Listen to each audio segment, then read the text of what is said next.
Hello नमस्कार, स्वागत है आप सभी का एक बार फिर से आपके अपने यूट्यूब चैनल विद्या ज़ोन पर। साथियों, आज अपन बात करने वाले हैं राजस्थान ग्राम विकास अधिकारी, जिसको ग्राम सेवक या वीडियो के नाम से भी जाना जाता है, उसके मुख्य परीक्षा के दूसरे मॉडल पेपर की चर्चा आज अपन करने वाले हैं। इसका लाइव टेस्ट टेलीग्राम पर होता है और टेलीग्राम का लिंक आपको इस वीडियो को डिस्क्रिप्शन में और स्क्रीन पर भी आपको दिखाई दे रहा होगा। वहाँ भी आप भी ज्वाइन करके लाइव टेस्ट दे सकते हैं और अपना स्कोर पता कर सकते हैं। वहाँ पर अभी भी आपके लाइव टेस्ट दिया जा सकता है, क्योंकि लिंक वहाँ पर उपलब्ध है, फ्री ऑफ कॉस्ट है। तो जाकर जरूर टेस्ट दीजिए, फिर इस वीडियो को जरूर देखिएगा। चलिए शुरू करते हैं अपन इस वीडियो को। तो यहाँ पर आपके सामने सबसे पहले है, बिल्कुल परीक्षा पैटर्न पर आधारित है, नवीनतम परीक्षा पैटर्न पर आधारित है और उसी लेवल का रखा गया है पेपर को, तो लास्ट तक जरूर देखिएगा। तो यहाँ पर देखिए, भविष्य में आपको संधि बतानी है। तो भविष्य की संधि विच्छेद करेंगे तो क्या होता है, वो प्लस इससे। तो देखिए यहाँ पर क्या है, ओ की मात्रा है और यहाँ पर क्या है, ई की मात्रा है। तो ओ की मात्रा जब भी होती है तो क्या बनता है, अव बनता है, और यहाँ पर ई है तो क्या बनेगा, अवी बनेगा। तो इससे क्या बन गया, भविष्य। और अवी किस में बनता है, तो अवी बनता है अयादि संधि में। अय, आय, अव, आव, ये सब किस में बनते हैं, तो ये बनते हैं अयादि संधि में। तो बिल्कुल ए ऑप्शन आपका करेक्ट हो जाएगा। ठीक है, चलिए आगे बढ़ते हैं। दूसरा प्रश्न आपके सामने है कि किस विकल्प में व्यंजन संधि है। व्यंजन संधि आपके किस विकल्प में है, यह आपको बताना है। तो यहाँ पर बीज प्लस अंकुर, बीज प्लस अंकुर, तो क्या बना, बीजांकुर। ए और ए मिलकर क्या हुआ, आ हुआ। ठीक है, तो यहाँ पर व्यंजन संधि नहीं है। स्वेच्छा की बात करें तो ए आया है इसमें भी, तो ए ओ अर ये किस में आते हैं, गुण संधि में। मातृच्छा, इसमें आपके त्र आया है, री आया है, तो इसमें भी व्यंजन संधि नहीं है। अनुच्छेद में बात करें तो बिल्कुल व्यंजन संधि है, अनु प्लस छेद, और इसमें च का क्या हो जाता है, आगम हो जाता है, तो इसे च आगम संधि भी कहते हैं। तो यहाँ पर बिल्कुल आपके अनुच्छेद में व्यंजन संधि है। इसी प्रकार आपके होता है परिच्छेद, ये सब इस प्रकार के जो भी शब्द होते हैं उनमें क्या होती है, व्यंजन संधि आती है। चलिए आगे बढ़ते हैं। अगला प्रश्न आपके सामने है, 3 माह का समाहार समास का जो समास रूप है इसका क्या होगा, 3 माह का समाहार। तो 3 रंगों का तिरंगा, 3 माह का तिमाही, बिल्कुल बी ऑप्शन हो जाएगा। 3 कोनों वाला तिकोना, 3 वेदों का ज्ञाता त्रिवेदी, तो ये आपको ध्यान में रखना है, बी ऑप्शन बिल्कुल करेक्ट हो जाएगा। कौन सा विकल्प सही सुमेलित नहीं है, तिरंगा 3 रंगों का समूह, बिल्कुल ठीक है। और त्रिफला 3 फलों का मिश्रण, बिल्कुल ठीक है। षणमुख 6 मुखों का समूह, बिल्कुल ठीक है। चौपाया 4 राहों का समूह चौराया होता है, 4 राहों का समूह क्या होता है, चौराहा होता है। तो बिल्कुल ये आपके चौथा ऑप्शन है, डी ऑप्शन ये गलत है। आगे बढ़ते हैं। अगला प्रश्न आपके सामने है, सुक्ति में उपसर्ग कौन सा है। तो सुक्ति का इसको तोड़ेंगे तो ये क्या बनेगी, सु प्लस उक्ति। क्या बनेगा, सु प्लस उक्ति। लघु और लघु मिलकर क्या हो जाते हैं, दीर्घ बन जाता है। तो यहाँ पर बिल्कुल करेक्ट हो जाएगा बी ऑप्शन, सुक्ति, सु उपसर्ग है। आगे है छठा प्रश्न, देखिए यहाँ पर है कि किस शब्द में प्रय उपसर्ग का प्रयोग नहीं हुआ है। प्रय, तो यहाँ पर जो भी ऑप्शन दे रखे हैं, प्रसिद्धि में प्रय उपसर्ग है, और प्राध्यापक में प्रय प्लस अध्यापक प्रय उपसर्ग है, प्रवाह में भी प्रय प्लस स्वाप्रय उपसर्ग है, लेकिन यहाँ पर प्रथा आपके एक मूल शब्द है, इसमें किसी प्रकार का उपसर्ग नहीं लगा है। आगे बढ़ते हैं। अगला प्रश्न देखिए, पुराण में एक प्रत्यय लगाने पर। तो पुराण में क्या है, ऊ की मात्रा है, और ये मैंने एक प्रत्यय लगाना पू लिख दिया, खाली इसको सही लिखते हैं। देखिए, पुराण प्लस एक, ये करने को कह रहा है। तो इधर ऊ की मात्रा है, वो पीछे एक जुड़ने पर ये मात्रा किस में चेंज हो जाती है, अऊ में चेंज हो जाती है। तो क्या बनेगा, पौराणिक बनेगा, बी ऑप्शन बिल्कुल करेक्ट हो जाएगा। ठीक है, आगे बढ़ते हैं। अगला प्रश्न देखिए, इस विकल्प में कृत प्रत्यय है। कृत प्रत्यय से बने शब्द किस विकल्प में है। कृत प्रत्यय से बनने वाले कौन से होते हैं, जो या तो धातु के मूल रूप या क्रिया के साथ जुड़कर क्या बनाते हैं, आपके प्रत्यय बनाते हैं, शब्द नया शब्द बनाते हैं, वो आपके कृत प्रत्यय कहलाते हैं। तो इसमें पहले में बिल्कुल नहीं है, घबराहट कौनते इसमें भी नहीं है, कारक, ये कारक किससे बना है, ये क्रिय धातु से बना है, और भगोड़ा ये किससे बना है, ये भागना क्रिया से बना है, किससे, भागना क्रिया से बना है। ठीक है, तो यहाँ पर सी ऑप्शन आपके कृत प्रत्यय का बिल्कुल करेक्ट हो जाएगा, सी ऑप्शन। आगे बढ़ते हैं, अगला प्रश्न है, निम्नलिखित में से किस विकल्प में सभी शब्द सभी है वो सही पर्यायवाची नहीं है। तो मछली का मत्स्य होता है, मेन होता है, बिल्कुल ठीक है। महादेव का चंद्रचूड़ और रुद्र होता है, ठीक है। मोर का मयूर होता है, लेकिन मधुकर आपके किसका होता है, मधुकर आपके भौरे का होता है, इसके भौरा, जिसको आप भौरा कहते हैं उसका होता है। मित्र, सहचर, शपथ, ठीक है। तो डी सी ऑप्शन है वो आपका बिल्कुल आंसर हो जाएगा। हाथी का पर्यायवाची कौन सा नहीं है, तो करी होता है, कुंभी होता है, मतंग होता है, लेकिन मोद नहीं होता है। डी ऑप्शन बिल्कुल करेक्ट हो जाएगा। अगला है अतिवृष्टि का विलोम, अति मतलब बहुत ज्यादा, और अतिवृष्टि का विलोम क्या हो जाएगा, अनावृष्टि, बिल्कुल करेक्ट हो जाएगा, सी ऑप्शन।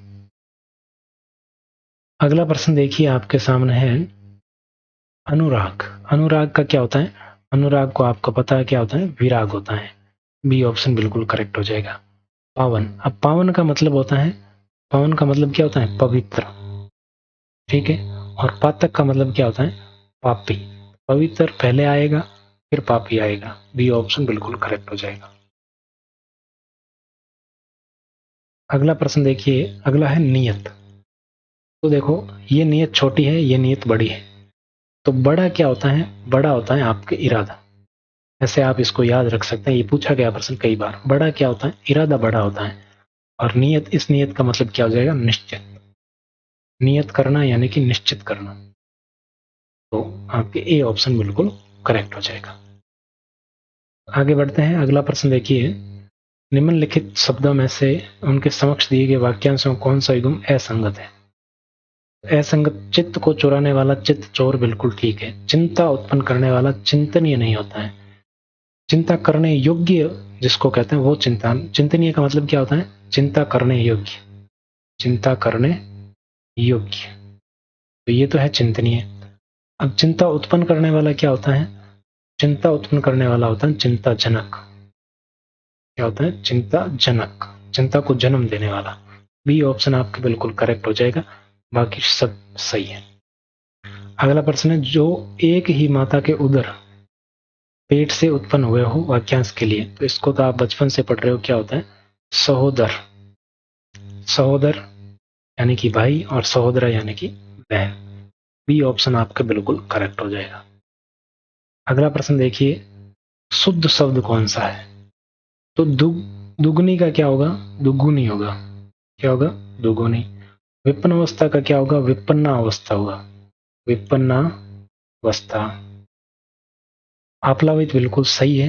सतरंगनी का क्या होगा, सतरंगिनी होगा। ये मात्रा थोड़ी ठीक कर देते हैं।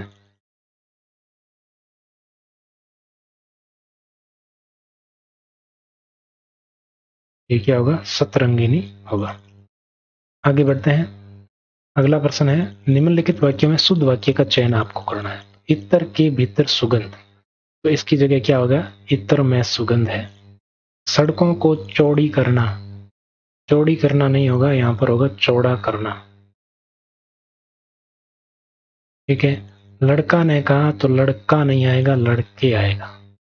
लड़के ने कहा, मुझे उससे एक बात कहनी है, तो ये ठीक है, डी ऑप्शन बिल्कुल ठीक है।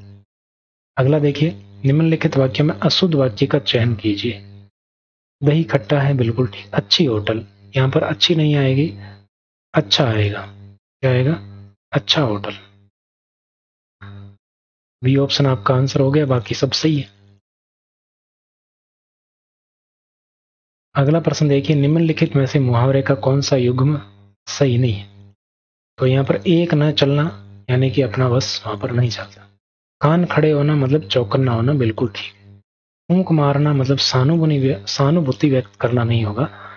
फूंक मारना का क्या होता है, फूंक मारना मतलब हवा देना, हवा देना मतलब किसी चीज को बढ़ाना, है ना, छोटी सी बात है उसको बहुत बड़ा कर देना, वो तो अलग होता है वैसे तो, लेकिन यहाँ पर इसका मतलब है किसी बात को फैलाना या हवा देना, यानी कि उसको चढ़ाना, जैसे अपन कहते हैं ना इसको चढ़ा दो, तो उस प्रकार से प्रमुख मारना का मतलब होता है। जहाज का पक्षी एकमात्र सहारा, बिल्कुल ठीक है, तो सी ऑप्शन आपके बिल्कुल सही हो जाएगा। आग में पानी डालना, आग लग रही है उसमें पानी डालेंगे तो वो शांत हो जाएगी, मतलब क्रोध शांत करना। आगे बढ़ते हैं, अगला प्रश्न देखिए, आंख फूटी पीर गई, आंख फूट गई और फिर चली गई, यानी कि आपके कारण नष्ट हो गया तो कष्ट भी चला गया। सी ऑप्शन बिल्कुल करेक्ट हो जाएगा। अब है परिभाषिक शब्द शब्दावली, इसमें शर्त या परंतुक, इसका अर्थ होता है, सी ऑप्शन बिल्कुल करेक्ट हो जाएगा, प्रोविसो, ठीक है। इसी प्रकार अगला प्रश्न है प्रतिनियुक्ति, प्रतिनियुक्ति का इंग्लिश में आपके इसके लिए शब्द क्या आएगा, तो प्रतिनियुक्ति का मतलब होता है डेप्यूटेशन, ये ऑप्शन बिल्कुल करेक्ट हो जाएगा। अब है इंग्लिश के प्रश्न आपके सामने। अगला है an atheist is a person who does not, यहाँ पर क्या आया है, डज आया है, डज आया है मतलब कौन सी आएगी form, first form, C option बिल्कुल करेक्ट हो जाएगा। अगला प्रश्न देखिए, चूज द इनकरेक्ट सेंटेंस, गलत वाक्य आपको बताना है। तो इसमें देखिए गलत वाक्य की अगर बात करें तो पहला है, I am so excited that I can't wait for my birthday party, his brother is very lazy, this box is rather heavily, तो यहाँ पर हैवीली नहीं आएगा, यहाँ पर हैवी आएगा, ठीक है। That is the very pen you wanted, बिल्कुल सी ऑप्शन आपका करेक्ट हो जाएगा, यहाँ पर हैवीली की जगह हैवी आएगा। अगला प्रश्न देखिए, do not ignore my suggestion, इसको एक्टिव पैसिव वाले वॉइस का मतलब सेंटेंस है, इसको चेंज करना है, तो do not ignore my suggestion. तो इस प्रकार के जो सेंटेंस होते हैं, डू नॉट से, डोंट से स्टार्ट होने वाले, इनमें क्या होता है, लेट आता है, तो यहां पर क्या आएगा, इसका बनेगा let my suggestions, let my suggestions not be ignored, my suggestions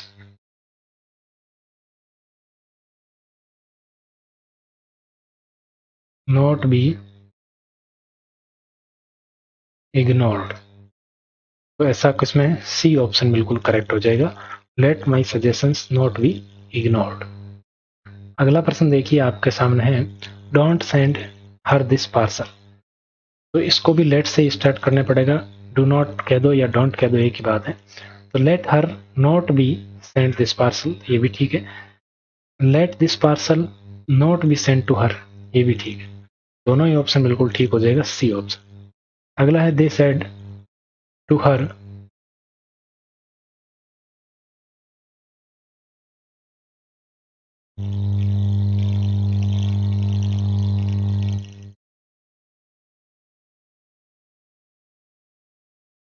they said to her that whole wheat gives nutritions, ये डायरेक्ट इनडायरेक्ट वाला है, तो सेड टू का क्या हो जाएगा, टोल्ड हो जाएगा, तो टोल्ड यहाँ पर एक ही सेंटेंस में है वैसे तो ये बी ऑप्शन ही आपके बिल्कुल करेक्ट हो जाएगा, told her that whole wheat gives nutritions, इसमें कोई टेंस चेंज नहीं होगा क्योंकि ये एक फैक्ट है। आगे बढ़ते हैं, अगला है, you can get, you can get to railway station in hour आया है, तो यहाँ पर क्या आएगा, एन आएगा, बी ऑप्शन बिल्कुल करेक्ट हो जाएगा। अगला है कि he is in search of a better job, A बिल्कुल, सॉरी, ए बिल्कुल करेक्ट होगा, एन नहीं होगा, लिखा तो मैंने ए ही है लेकिन टिक गलत हो रहा था, सी ऑप्शन बिल्कुल करेक्ट हो जाएगा। आगे बढ़ते हैं, अगला देखिए, there is glossary the back of the magazine, back of the magazine, इससे क्या पता चल रहा है, यानी कि कहां पर है, तो एट का बिल्कुल यूज हो जाएगा, डी ऑप्शन का। आगे है, the teacher said to student open your book, page number 50, तो यहां पर भी क्या पता चल रहा है, बिल्कुल प्लेस, जगह यहाँ आपको पेज नंबर 50 पे ओपन करनी है, तो एट बिल्कुल करेक्ट हो जाएगा। अगला है, वन वो स्टे एब्सेंट विदाउट परमिशन, ये क्या है, ये वन वर्ड है, ये वन वर्ड है, तो वन वर्ड इसमें बी ऑप्शन बिल्कुल आपके करेक्ट हो जाएगा। आगे बढ़ते हैं, अगला प्रश्न, choose the correct antonym for Abbott. Abbott का एंटोनिम क्या हो जाएगा आपके? बिल्कुल डी ऑप्शन बिल्कुल करेक्ट हो जाएगा। 35वें डी ऑप्शन बिल्कुल करेक्ट हो जाएगा। अगला है एवरीवन लाइक्स वैकेशंस। इसको आपको इंटरोगेटिव में चेंज करना है। Vacations, everyone likes vacations, who does not like vacations, क्या बनेगा? Who does not like vacations, B option बिल्कुल करेक्ट हो जाएगा। अगला है I woo your best friend, I am your best friend, am बिल्कुल करेक्ट हो जाएगा, C option. Will always give you good advice. अगला देखिए आपके पावर, पावर के साथ सफिक्स लगाना है, तो यहाँ पर सी ऑप्शन हो जाएगा, एम्पावर बन जाएगा। ठीक है, अभी पैसेज पिछली बार का सेम ही है, लेकिन इसमें क्वेश्चन है वो मैंने चेंज कर दिए हैं, तो पैसेज में आप ढूंढेंगे तो आसानी से ये तो कर ही सकते हैं। तो तीसरे में आपके डी ऑप्शन हो जाएगा, science is essential for inner peace of mind. और 40वें प्रश्न में हो जाएगा, choose the word which is most nearly say the same meaning in meaning as the word floated as used in the passage. Passage में इस प्रकार का वर्ड है मॉक्ड, ए ऑप्शन बिल्कुल करेक्ट आ जाएगा। अब देखिए आपके जीके आ गया है। तो जनवरी 2022 को मुख्यमंत्री अशोक गहलोत द्वारा राजस्थान के किस जिले में मेघवाल महिला छात्रावास का उद्घाटन किया गया? तो ये अपने गृह नगर झालामंड जोधपुर में, जोधपुर गहलोत का गृह नगर है। अगला प्रश्न है, भारत से संस्थान विश्व का सर्वाधिक उन्नत कृत्रिम हृदय बनाएगा? कौन सा संस्थान है जो उन्नत कृत्रिम हृदय बनाएगा? तो ये बनाएगा आईआईटी कानपुर। कौन बनाएगा? आईआईटी कानपुर बनाएगा। आर्टिफिशियल हार्ट बनाया जाएगा। हाल ही में ब्रह्मोस मिसाइल निर्माण इकाई की आधारशिला कहां पर रखी गई? तो ये रखी गई है लखनऊ। यहाँ पर लखनऊ में रखी गई। आगे बढ़ते हैं, भारतीय रेलवे द्वारा गार्ड को नया पदनाम क्या दिया गया है? पहले गार्ड कहा जाता था, अब इसको क्या कहा जाएगा? ट्रेन मैनेजर इसको कहा जाएगा। अगला है, राजस्थान में कौन से जिले हैं जहां पर अलग अलग अधिसूचना जारी कर ढाणियों और मजरों को नवीन राजस्व ग्राम घोषित किया है? तो राजस्व ग्राम कहाँ कहाँ घोषित किया गया है? तो ये एक तो किया गया नागौर में, कहाँ पर? नागौर में। एक किया गया चूरू में, और एक ये किया गया अजमेर में। तो नागौर, चूरू, अजमेर, बी ऑप्शन बिल्कुल करेक्ट हो जाएगा। अगला प्रश्न है, भारत सरकार ने प्रत्येक वर्ष वीर बाल दिवस पूछा गया प्रश्न है, तो वीर बाल दिवस आपके 26 दिसंबर को मनाया जाएगा। बी ऑप्शन बिल्कुल करेक्ट हो जाएगा। अगला है कि हाल ही में जो आपके स्वास्थ्य सूचकांक है ये किसके द्वारा जारी किया गया? ये नीति आयोग के द्वारा जारी किया। कंफ्यूज मत होना, फैमिली हेल्थ सर्वे या स्वास्थ्य मंत्रालय नहीं आएगा, इसमें नीति आयोग आएगा। स्वास्थ्य सूचकांक जारी किया है। हैनले पासपोर्ट इंडेक्स 2022 में भारत का स्थान कौन सा है? तो भारत का स्थान है 83वां। कौन सा स्थान है? 83वां स्थान है, डी ऑप्शन आपका आंसर हो जाएगा। साइंस के क्वेश्चंस की बात करें तो मादा एनाफिलीज मच्छर क्या है? मलेरिया का आपने नाम सुना होगा। मलेरिया रोग किसके कारण होता है? मलेरिया रोग होता है प्लाज्मोडियम प्रोटोजोआ के कारण। प्लाज्मोडियम, प्लाज्मोडियम ये क्या होता है? ये एक तरह का प्रोटोजोआ है, और प्रोटोजोआ के कारण होता है। जिस प्रकार के बैक्टीरिया, कवक वगैरह होते हैं, उसी एक कैटेगरी है प्रोटोजोआ। प्लाज्मोडियम नामक प्रोटोजोआ से होता है। और इसका वाहक कौन होता है? तो मादा मच्छर होता है, इसका नाम है एनाफिलीज। तो ये क्या है? रोग वाहक है, बी ऑप्शन बिल्कुल करेक्ट हो जाएगा। आगे बढ़ते हैं, अगला है कि पोषण के आधार पर जीवों को कितने मुख्य भागों में बांटा गया है? तो 2 मुख्य भागों में बांटा गया है। कौन कौन से? तो एक है स्वपोषी और दूसरे हैं परपोषी या विषमपोषी। विषमपोषी भी इनको अपन कह सकते हैं। आगे बढ़ते हैं, अगला प्रश्न आपके सामने है, मानव तंत्रिका में शामिल संरचना है। तो मानव तंत्रिका मेरुरज्जु भी है, तंत्रिकाएं भी है, मस्तिष्क भी है। डी ऑप्शन बिल्कुल करेक्ट हो जाएगा। पारदर्शी साबुन के निर्माण में साबुन को किस घोल में डुबोया जाता है? तो ये डुबोया जाता है इथेनॉल में। इसमें इथेनॉल में, डी ऑप्शन बिल्कुल करेक्ट हो जाएगा। अगला प्रश्न आपके सामने है, अपमार्जक को शुष्क बनाए रखने के लिए निम्न में से कौन से पदार्थ मिलाए जाते हैं? अपमार्जक को अगर शुष्क बनाना है तो उसमें मिलाया जाता है सोडियम सिलिकेट। क्या मिलाया जाता है? सोडियम सिलिकेट मिलाया जाता है। अगला प्रश्न आपके सामने है, इंटरनेट कार्य करता है, तो इंटरनेट आपके पैकेट स्विचिंग पर कार्य करता है। किस पर? पैकेट स्विचिंग पर कार्य करता है। सौर मंडल का अंतिम ग्रह कौन सा है? तो सौर मंडल का अंतिम ग्रह वरुण। कौन सा है? वरुण है। आगे बढ़ते हैं। अगला प्रश्न आपके सामने है, कैंसर की जांच में कौन सी किरणें प्रयोग की जाती हैं? तो एक्स किरणें प्रयोग की जाती हैं। कौन सी किरणें? एक्स किरणें।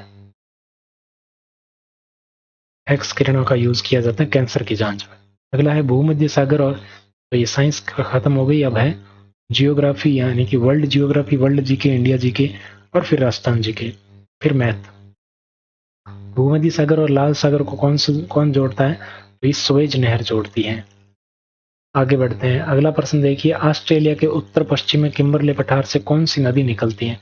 तो किम्बरले पठार से विक्टोरिया नदी निकलती है। बी ऑप्शन बिल्कुल करेक्ट हो जाएगा। अगला है, निम्नलिखित में से हिंद महासागर के द्वीपीय देश कौन कौन से हैं? तो मेडागास्कर है, मॉरिशस है, कॉमरोन है, ये सभी आपके हिंद महासागर के द्वीपीय देश हैं। आगे बढ़ते हैं। अगला प्रश्न देखिए, अगला प्रश्न है, निम्नलिखित में से भूमध्य रेखा अफ्रीकी महाद्वीप की कौन सी देश से नहीं गुजरती है? अफ्रीका महाद्वीप के कौन से देश से नहीं गुजरती है? तो भूमध्य रेखा आपके नामीबिया से नहीं गुजरती है। जाहिर है युगांडा, केन्या, इन सब से गुजरती है, लेकिन आपके नामीबिया से नहीं गुजरती है।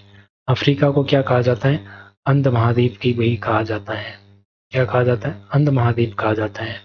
इसके अलावा इससे तीनों रेखाएं गुजरती हैं। तीनों रेखाएं गुजरती हैं, करक, मकर और विषुवत। करक रेखा भी गुजरती है, और विषुवत जिसको इक्वेटर कहते हैं, भूमध्य रेखा कहते हैं, वो भी गुजरती है। मकर रेखा भी गुजरती है। अफ्रीका महाद्वीप की सबसे ऊंची चोटी कौन सी है? तो माउंट किलिमंजारो। कौन सी है? माउंट किलिमंजारो बिल्कुल करेक्ट हो जाएगा, A option. Mount Kilimanjaro Africa महाद्वीप की सबसे ऊंची चोटी है। अगला है, दलदली अथवा ज्वार भाटा में क्षेत्र में पाए जाने वाले वनों को क्या कहते हैं? तो इन वनों को, दलदली क्षेत्र में जितने भी वन पाए जाते हैं उनको मैंग्रोव वन कहा जाता है। या फिर ऐसे कह दें कि मैंग्रोव वन कहाँ पाए जाते हैं? तो दलदली भूमि में ही पाए जाते हैं, ये ध्यान रखना। सोलास कौन से वनों को कहा जाता है?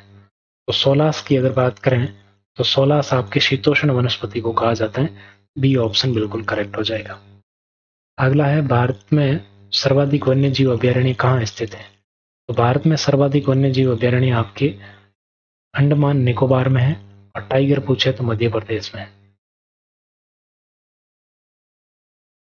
आगे बढ़ते हैं। अगला है आपके सामने है, भारत का प्रथम आर्द्र भूमि रिजर्व क्षेत्र। आर्द्र भूमि रिजर्व क्षेत्र कौन सा है? भारत का पहला चिल्का झील उड़ीसा और केवलादेव राष्ट्रीय उद्यान राजस्थान, ये दोनों ही आपके पहले ही हैं वैसे तो सी ऑप्शन बिल्कुल करेक्ट हो जाएगा। चिल्का झील उड़ीसा और केवलादेव राष्ट्रीय उद्यान राजस्थान। तो राजस्थान का पूछे तो आप केवलादेव कर लेना, भारत का पूछे तो चिल्का झील और केवलादेव दोनों ऑप्शन में हो, और दोनों का ऑप्शन तो दोनों कर देना, और अगर एक दोनों का ऑप्शन नहीं देगा तो इनमें से कोई एक ही दिया जाएगा। निम्नलिखित में से वियोजक जो तोड़ने वाले हैं या अपघटन करने वाले हैं वो कौन से हैं? वो हैं बैक्टीरिया और कवक। सी ऑप्शन बिल्कुल करेक्ट हो जाएगा। आगे बढ़ते हैं। अगला प्रश्न, निम्नलिखित में से कौन सा कथन सही नहीं?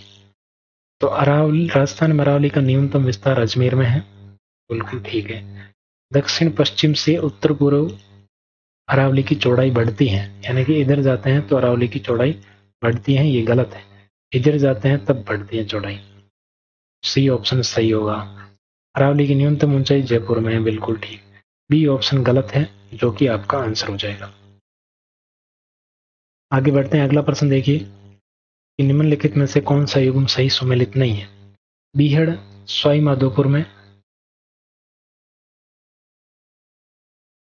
कांठल का मैदान प्रतापगढ़ में, खैराड़ प्रदेश टोंक में, रोही का मैदान करौली में नहीं पाया जाता। डी ऑप्शन बिल्कुल आपका आंसर हो जाएगा। आगे बढ़ते हैं। अगला है, कंदरा विकास कार्यक्रम प्रायोजित है। तो कंदरा विकास कार्यक्रम आपकी केवल और केवल केंद्र सरकार का कार्यक्रम है, जिसका आपके संचालन किया जा रहा है, केंद्र सरकार के द्वारा ही संचालन किया जा रहा है। राजस्थान में तांबड़ा गार्नेट का सर्वाधिक खनन किन जिलों में होता है? तो गार्नेट की अगर बात करें तो सर्वाधिक खनन अजमेर और टोंक में होता है। कहाँ पर होता है? अजमेर में और टोंक में। तो बिल्कुल अजमेर और टोंक ऑप्शन है आपके यहाँ पर, सी ऑप्शन बिल्कुल करेक्ट हो जाएगा। आगे बढ़ते हैं, अगला प्रश्न देखिए, राजस्थान में कुओं तथा नलकूपों द्वारा सर्वाधिक सिंचाई किस जिले में होती है? अब कुओं और नलकूपों की अगर बात करें तो श्रीनगर गंगानगर में कौन सा है? तो यहाँ पर आपके नहर द्वारा सिंचाई होती है। कौन सी नहर द्वारा? तो यहाँ पर आपके मुझे कमेंट करके बताइए, यहाँ पर कौन सी नहर है जिसके द्वारा श्री गंगानगर और हनुमानगढ़ क्षेत्र में सिंचाई होती है? अगला है जयपुर। तो जयपुर में सर्वाधिक सिंचाई आप नलकूपों और कुओं द्वारा होती है। बी ऑप्शन बिल्कुल ठीक है। आगे बढ़ते हैं, अगला प्रश्न देखिए, कौन सा युग्म सही सुमेलित नहीं है? बंद बरेठा, बांध मुकुंद, नदी भरतपुर। अगला है ईसरदा बांध बनास नदी सवाईमाधोपुर, मेजा बांध बनास नदी भीलवाड़ा। तो मेजा बांध बनास नदी भीलवाड़ा में नहीं, कोठारी नदी पर है। मेजा बांध कौन सी नदी पर है? कोठारी नदी पर है। सी ऑप्शन आपका बिल्कुल आंसर हो जाएगा। आगे बढ़ते हैं, अगला प्रश्न देखिए, राजस्थान में सर्वप्रथम किस रियासत ने वनों के विकास के लिए नीति बनाई थी? तो वनों के विकास के लिए सर्वप्रथम नीति बनाई थी जोधपुर रियासत ने। और खेजड़ी वृक्षों को काटा भी किस रियासत में गया था? तो ये भी आपके जोधपुर रियासत में काटा गया था। किसके शासनकाल में? अभय सिंह के शासनकाल में। और यहाँ पर कौन शहीद हुआ? तो यहाँ पर अमृता देवी शहीद हुई 363 लोगों के साथ। और इसी की स्मृति में अमृता देवी पुरस्कार भी दिया जाता है। और खेजड़ली ये कहाँ पर हुआ? तो ये आपके खेजड़ली ग्राम में हुआ था। आगे बढ़ते हैं, अगला है कि राजस्थान राज्य वन संरक्षण अधिनियम 1953 के तहत वनों को प्रशासनिक दृष्टि से कितने भागों में बांटा गया है? तो 3 भागों में बांटा गया है। कितने भागों में? 3 भागों में। आगे बढ़ते हैं, अगला प्रश्न है, 2011 की जनगणना के अनुसार राजस्थान की कुल साक्षरता दर कितनी थी? तो राजस्थान की साक्षरता दर थी 66.1%। 66.1%। आगे बढ़ते हैं, अगला प्रश्न देखिए, वर्ष 2011 में राजस्थान में सर्वाधिक महिला साक्षरता किस जिले में अंकित की गई? सर्वाधिक महिला साक्षरता किस जिले की थी? कोटा जिले की थी। आगे बढ़ते हैं, केवलादेव घना पक्षी विहार को यूनेस्को की प्राकृतिक विश्व धरोहर सूची में कब शामिल किया गया? तो ये शामिल किया गया आपके 1985 को, 1985 को। सी ऑप्शन बिल्कुल करेक्ट हो जाएगा। अगला है, राजस्थान का नवीनतम राष्ट्रीय उद्यान कौन सा है? तो नवीनतम राष्ट्रीय उद्यान मुकोंद्रा हिल्स। आप मेरे को कमेंट करके बताइए कि राजस्थान में कुल राष्ट्रीय उद्यान जिनको नेशनल पार्क का दर्जा मिला हुआ है वो कितने हैं? नेशनल पार्क का दर्जा मिला हुआ होना चाहिए, उद्यान नाम आने से कुछ नहीं होगा, है ना? तो नेशनल पार्क का दर्जा मिले हुए कितने हैं वो बताइए। आर्थिक समीक्षा 2021-22 के अनुसार दिसंबर 2021 तक राजस्थान में कुल कितनी विद्युत अधिष्ठापन क्षमता है? तो ये है 23,321.40 मेगावाट। ये आर्थिक समीक्षा के प्रश्न में पूछे जाते हैं। आर्थिक समीक्षा 21-22 के अनुसार कितने प्रकार के खनिजों का भंडार है राजस्थान में? तो 82 प्रकार के खनिजों का भंडार है और 57 प्रकार का अभी खनन किया जा रहा है।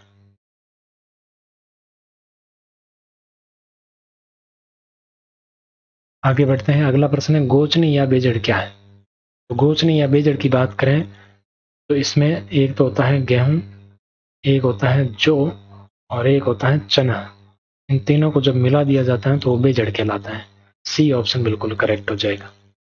अगला है, राजस्थान का प्रथम पादप क्लिनिक कहाँ खोला गया? तो पादप क्लिनिक कहाँ खोला गया? ये जोधपुर में खोला गया। बी ऑप्शन बिल्कुल करेक्ट हो जाएगा।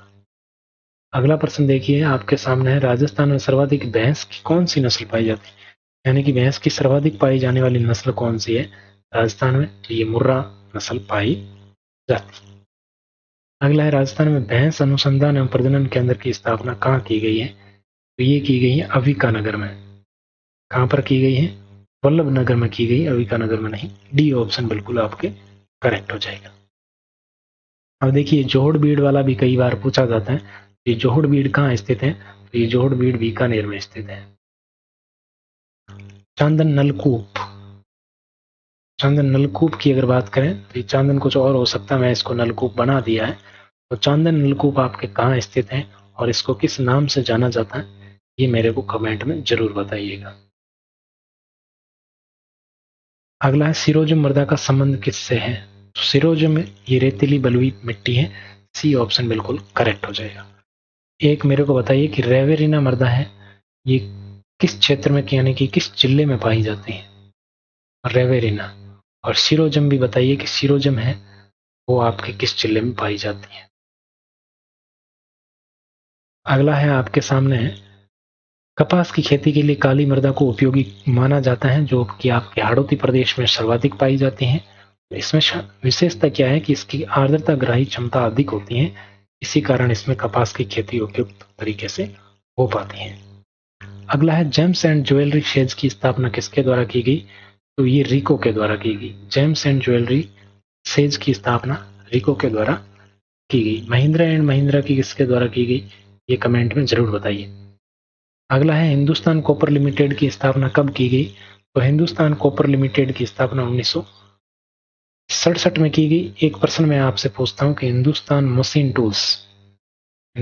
मशीन टूल्स कहाँ स्थापित है? मशीन टूल्स ये कारखाना है, ये कहाँ पर स्थापित है, ये मेरे को आप बताइए। राजस्थान में किस ऋतु में सर्वाधिक धूल भरी आंधियां चलती हैं? तो ये ग्रीष्म ऋतु में चलती हैं, पता होगा। और सर्वाधिक आंधियां वाला जिला कौन सा है? तो वो है गंगानगर। आगे बढ़ते हैं।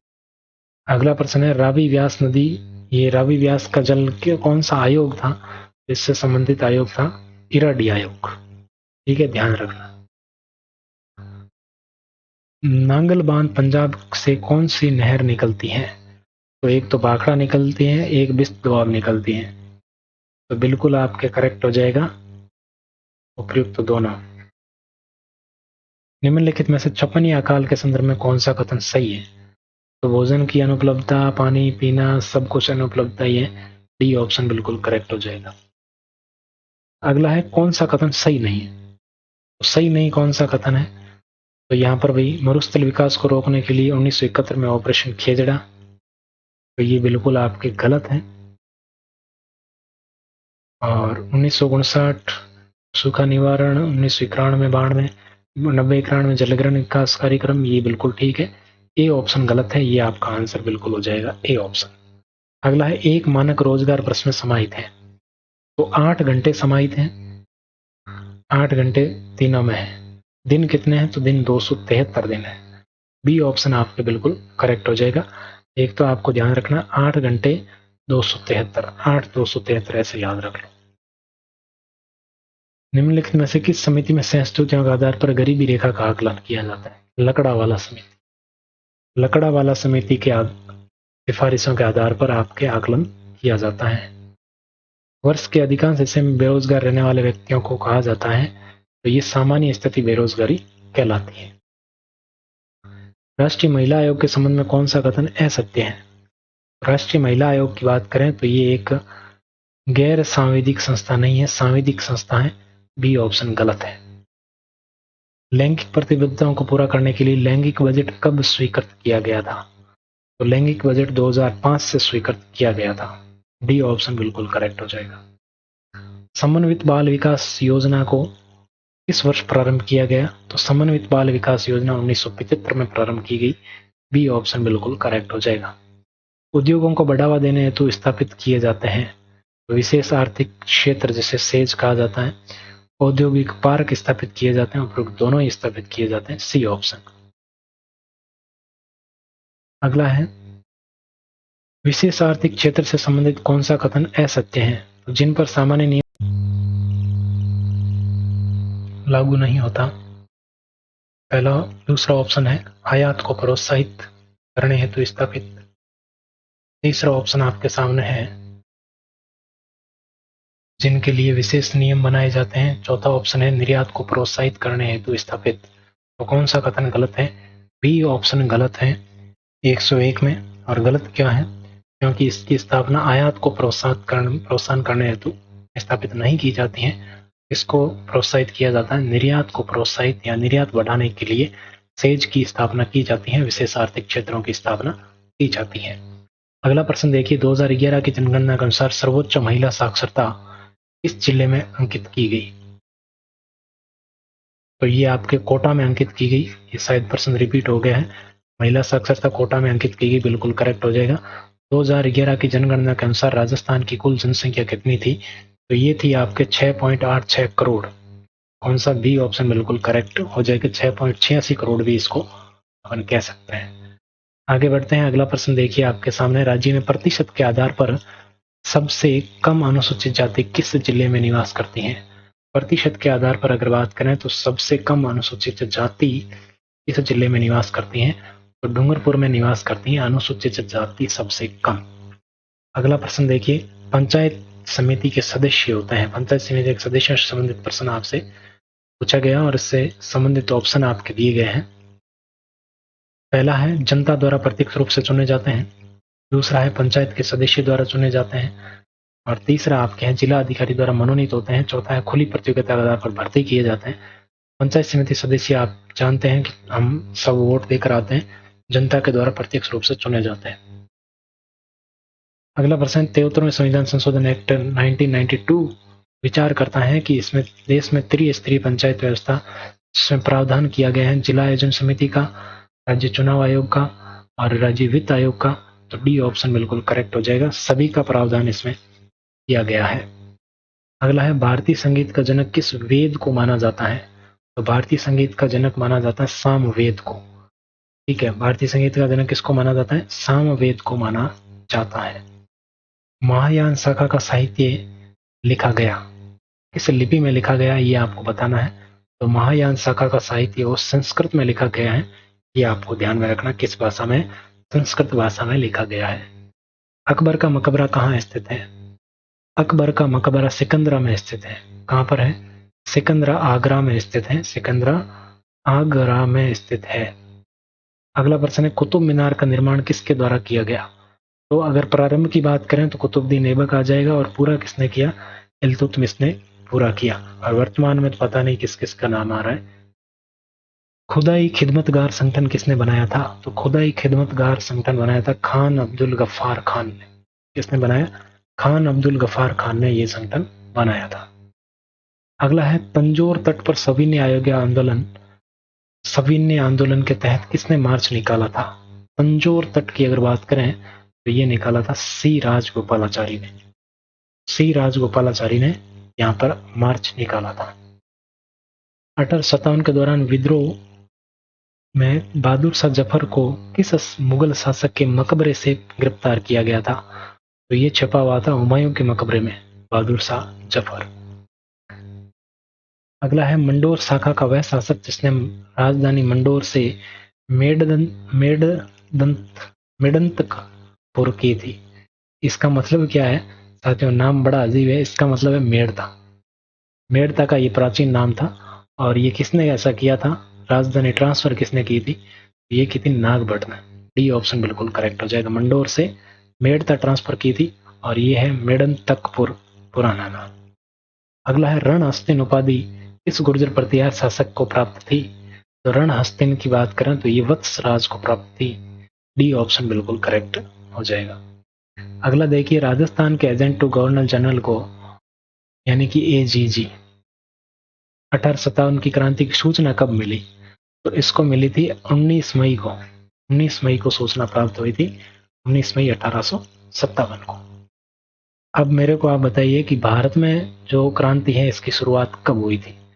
भारत में, मैं लिख देता हूं, भारत में 1857 की शुरुआत कब व कहां से हुई थी? कहां से? आगे बढ़ते हैं। इसमें आपको पता होगा रोटी और कमल को चिन्ह बनाया गया था, डेट भी निर्धारित की गई थी, लेकिन वो डेट से पहले ही बहुत कुछ हो चुका था। राजस्थान के एकीकरण के समय जनसंख्या के अनुसार राजस्थान की सबसे बड़ी रियासत कौन सी थी? तो जनसंख्या के आधार पर सबसे बड़ी रियासत थी जयपुर। ठीक है, कितनी रियासतें थी? 19, देशी ठिकाने 3 और एक केंद्र शासित प्रदेश अजमेर मेरवाड़ा। और ये कौन सा था? लावा, निमराना और कुशलगढ़। भोगीलाल पंड्या के द्वारा किस प्रजामंडल की स्थापना की गई? तो पंड्या के द्वारा स्थापना की गई डूंगरपुर प्रजामंडल की। डूंगरपुर प्रजामंडल की स्थापना भोगीलाल पंड्या के द्वारा की गई थी। राजस्थानी भाषा है, राजस्थानी भाषा असंवैधानिक भाषा है, इसकी मान्यता को लेकर संघर्ष चल रहा है अभी भी। अगला प्रश्न है, देखिए, रूपायन संस्थान की स्थापना कहां पर हुई? पूछा जाता है रूपायन संस्थान कहां स्थापित है, तो ये बोरुंदा में स्थापित है। सी ऑप्शन बिल्कुल आपका करेक्ट हो जाएगा। अगला है कि संस्कारों के संदर्भ में कौन सा कथन सुमेलित नहीं है? समावर्तन का मतलब होता है वेदों की शिक्षा पूर्ण करना।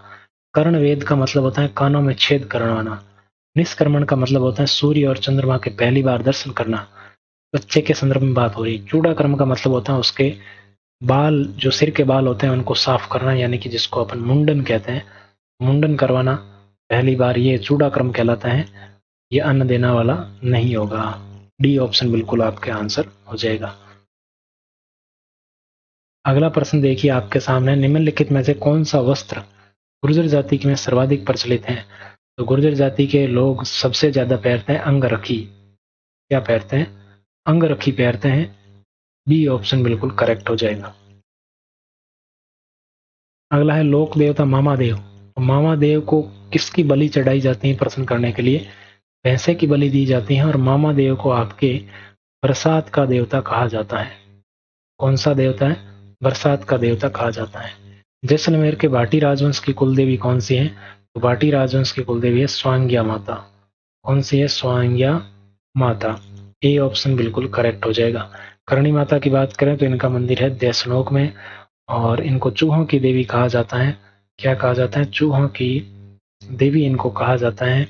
और यहाँ पर जो पाए जाते हैं चूहे उनको काबा कहा जाता है। यहाँ पर आपके सफेद चूहे भी देखे जा सकते हैं, और इनका प्रतीक माना जाता है चील नामक पक्षी को। ये सारी बातें आपको पता होनी चाहिए। आगे बढ़ते हैं। अगला प्रश्न आपके सामने है, निम्नलिखित में से कौन सा नृत्य कथोड़ी जाति का है? तो मौवलिया और होली दोनों ही कथोड़ी जाति का नृत्य है। प्रयुक्त सभी सी ऑप्शन बिल्कुल आपके करेक्ट हो जाएगा। अगला है, सुइया का मेला किस स्थान पर भरता है? तो सुइया का मेला आपके चौहटन बाड़मेर में भरता है। पहला ऑप्शन है नाथद्वारा राजसमंद। यहाँ की क्या प्रसिद्ध है? तो यहाँ पर पिछवाइयाँ प्रसिद्ध हैं। पिछवाइयाँ यहाँ की प्रसिद्ध हैं। और नाथद्वारा में एक गांव है मोलेला, जो कि आपके ये राजसमंद में एक गांव है मोलेला, वो आपके किस लिए प्रसिद्ध है? ये आपके टेराकोटा के लिए प्रसिद्ध है। कोलायत बीकानेर क्यों प्रसिद्ध है? तो ये कपिल मुनि के लिए प्रसिद्ध है। कपिल मुनि की क्या है? ये तपोस्थली या तपोभूमि इसको कह सकते हैं। और यहाँ पर कोलायत में यहाँ आपके दुनिया का सबसे बड़ा क्या लगने जा रहा है? सोलर प्लांट, सौर प्लांट अपने इसको कह सकते हैं, ये लगने जा रहा है।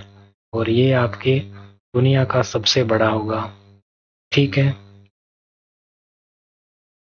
आगे बढ़ते हैं। अगला है आपके सामने, राजस्थान की प्रथम औद्योगिक नीति किसके द्वारा जारी की गई?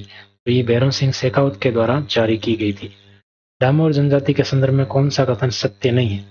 तो डामोर जनजाति आप डामोर जनजाति मुखिया को क्या कहते हैं? मुखी कहा जाता है। परिवार एकांकी होते हैं। इनकी भाषा मराठी नहीं है। डामोर जनजाति की मुख्य भाषा, इनकी भाषा है गुजराती। गुजारती नहीं, गुजराती है। ठीक है, इसको सही कर लेना भाई, गुजराती है ना। जनजाति का मुख्य व्यवसाय कृषि और पशुपालन, ये तो हर एक जनजाति का है। तो सी ऑप्शन आपके बिल्कुल करेक्ट हो जाएगा। अब है आपके गणित के प्रश्न।